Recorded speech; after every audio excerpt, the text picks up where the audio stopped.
I'm Jessica. I'm Justin. Salutations, my name is Dakota. I'm Joe.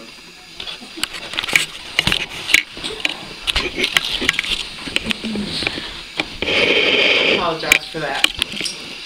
Plastic surgery is quickly becoming the easiest alternative for women and men to change the way they look according to the American appeasal.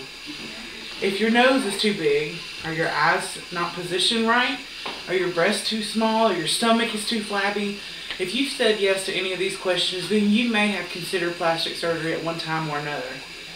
As someone who is overweight and constantly the idea of plastic surgery to resolve that issue come into my mind, I have definitely considered a procedure to fix that before. However, I would like to explain to you today what the dangers are of plastic surgery and the outcomes that can possibly, extend from these types of procedures. The first plastic surgery dates back to 1000 BC. In India, women were punished by having their noses either cut off or bitten off. Doctors at that time developed a form of rhinoplasty so that they could replace the women's nose and restructure it as well for cosmetic purposes. Plastic surgery was once used as a means to fix a impairment or something due to an illness or a disease.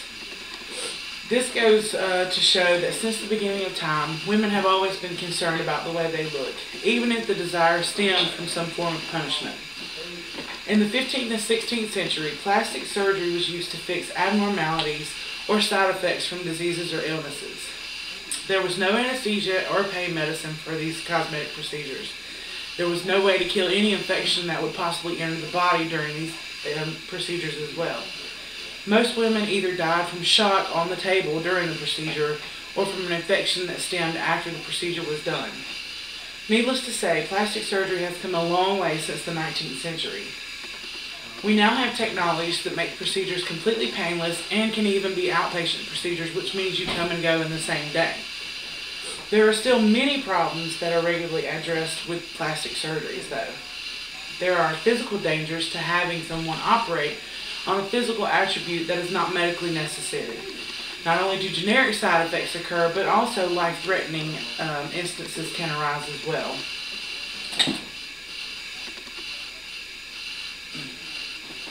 You can have painful drains or slow healing from a breast augmentation. You can wear a tight girdle after having a liposuction that keeps your skin from sagging. You can even have your jaws wired shut for up to 2 months after a cosmetic dental procedure. There can be nerve damage, numbness, blood clots, and even sometimes death. Even if you make it through the surgery with no medical complications, are you going to be happy with the outcome? According to Kathy Davis, in Reshaping the Female Body, over half of the women who have plastic surgery are not happy with their outcomes. They also are not happy with their physical appearance and only end up having more plastic surgeries to fix those problems. If your nose is not straight, you go back in to fix it. If you still have flabby skin, you go back for more and more and more liposuction. So when does the cycle end? Plastic surgery has become very appeasing to the American culture and has quickly become addicting to men and women who cannot stop changing themselves. The only ways to stop plastic surgery from its growing trends are to convince these men and women that they are beautiful just the way that they are.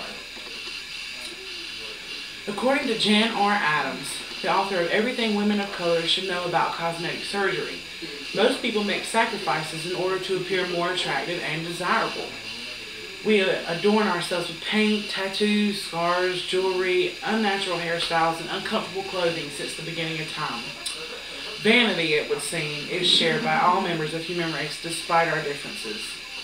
I believe this statement is true. We as women have always wanted to become more appealing and attractive, but why must we rely on physical altering procedures to change these attributes of ourselves?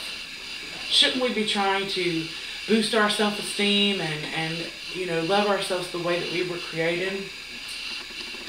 No woman is perfect, and we all want to change things about ourselves. Michelle Copeland is a plastic surgeon and wrote a book, Change Your Looks, Change Your Life. She says that her parents have changed for the better after plastic surgery in the sense that they want to live a better lifestyle and they change their makeup or their hairstyle, even the way they dress. Is this statement a positive or negative thing? Are we encouraging women and men to become something or someone that we're not? With advancements in cosmetic surgery, you can literally change every aspect of your body with only having just the money to provide for the procedures. Cosmetic surgery has a tendency to become addictive and end up in a negative appearance or falseness. The best example of this is someone such as Cher or Michael Jackson. At first you may start with a simple tummy tuck or a facelift, but then you start moving into resculpting your face and changing your physical attributes so that you don't even look like who you once were.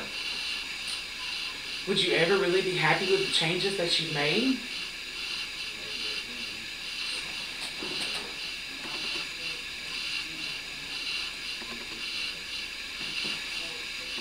These are things to consider if you are thinking about getting plastic surgery.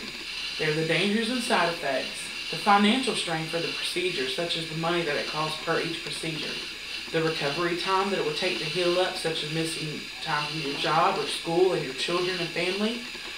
Are there other non-surgical methods to use, such as creams, or your doctor office may have different procedures they can do to tighten your skin or do something for you, without having to go under the knife? Are you doing this for you, or are you doing it for someone else? We should always be trying to please ourselves and not worried about what someone else thinks of us. Have you obtained all the information that you can about the procedure? Do you know the ins and outs of it? Do you know what the procedure consists of? Do you know the recovery time? What your risks are?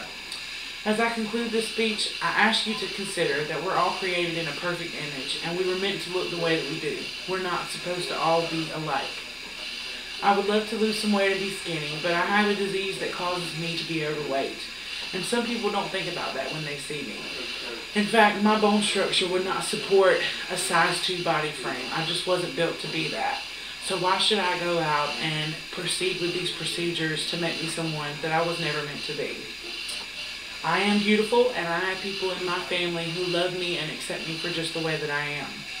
I encourage you to think very hard before making a decision to have plastic surgery. Is there an alternative that you could use before going under a knife in an operating room? Do some research and some soul seeking and make sure this is really what you want for yourself. Never use these procedures to satisfy the wants of someone else, always for yourself if you decide to do it. It's you who has to live with yourself for eternity. Thank you.